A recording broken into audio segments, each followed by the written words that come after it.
And we're very happy to be talking to Mouseketeers. I want to hear you guys say your names. Doreen. Tommy. Sharon. Doreen, Tommy, and Sharon, and great to have you here today on, as I was saying to the other Mouseketeers, a rather bittersweet day today, but a wonderful day? It's a celebration. Yes. To a wonderful lady. And when you look at this soundstage here behind you, Soundstage 1, what do you think of when you see it? Tommy dancing with a bunch of pigeons on his head. And I did. And I understand you guys actually had a little schoolhouse right out here. We had a They little were red right trailer. here, really, I think it was two red trailers. With Right in this area, right here. And a row of desks, and we all sat behind each other. Where there is sort of an entrance to the stage, that's where one of the trailers was parked. I have a picture in my archives that shows that trailer with all of us coming out of the redwood trailer. Not all of us were in the trailer. Some of us went upstairs and had one of the rooms in the wardrobe department. Now, I'm with a website of Disney fans, and I understand Walt Disney took a strong personal interest in the Mickey Mouse Club. Do you have any personal memories that you'd like to share about Walt? Yes, I remember that right at the very beginning we were little kids running around screaming and yelling in the rehearsal room, and they said, "You guys better cool it because Walt Disney's here." And we said, "Where?" And here he was in his khakis, and he had paint scattered all over him. He'd been in the paint department mixing paints with the paint guys, so that was our first encounter with him. Mr. Disney really was there every day, just about. He'd come on the stage and watch us, and sometimes we didn't even know he was there, but he would come and watch us because I think he genuinely liked to see us perform, and I think he, of course, knew us all by name because we had him on our chest. But you know, he was just a very nice man. He wouldn't let anyone swear around us. He was just, he wanted us to call him Uncle Walt.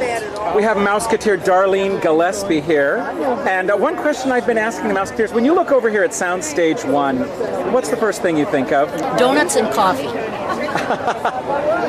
That was such a big deal when we were little kids. You got to come here on the set, and you couldn't have coffee at home, but you could have coffee here and donuts. And I understand you also had a schoolhouse right here. Yes, we did. We had a little two red trailers with little desks in them, and a wonderful teacher named Jean Seaman. And spent, I'm sure, as many hours there as on the soundstage, or did it seem like you were here all the time? I think we spent 4 hours on the soundstage and about 6 hours to 8 hours in school. Because that was, you had to have so many hours every day. And I understand Walt Disney was very, very interested in the Mickey Mouse Club and all the Mouseketeers. Do you have any personal memory of Walt Disney you'd like to share? Yes, I think he was a very, very generous person. Bobby. Sherry. Cubby. And how wonderful to have you here today on, I guess, a bittersweet occasion.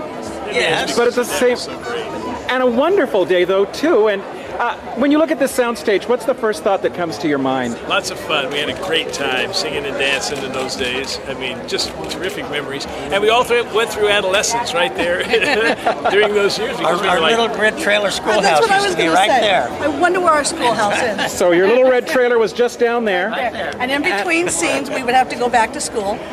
And then when you were up on the sound stages, what was your favorite thing to do? Sing and dance. Sing and dance. Yeah. Play the drums. To work with Jimmy Dodd, too, because he wrote all those great songs, and he was like our Mouseketeer dad, you know. He was such a great guy, always so friendly, and great to be around in the big Mouseketeer. Uncle Royce. And you know, Jimmy really was the guy that the way you saw him on television is truly the way he was. He was a wonderful man, very much of a father figure to all of us. He set the tone for all of us. You know, he loved all of us the same, no matter what.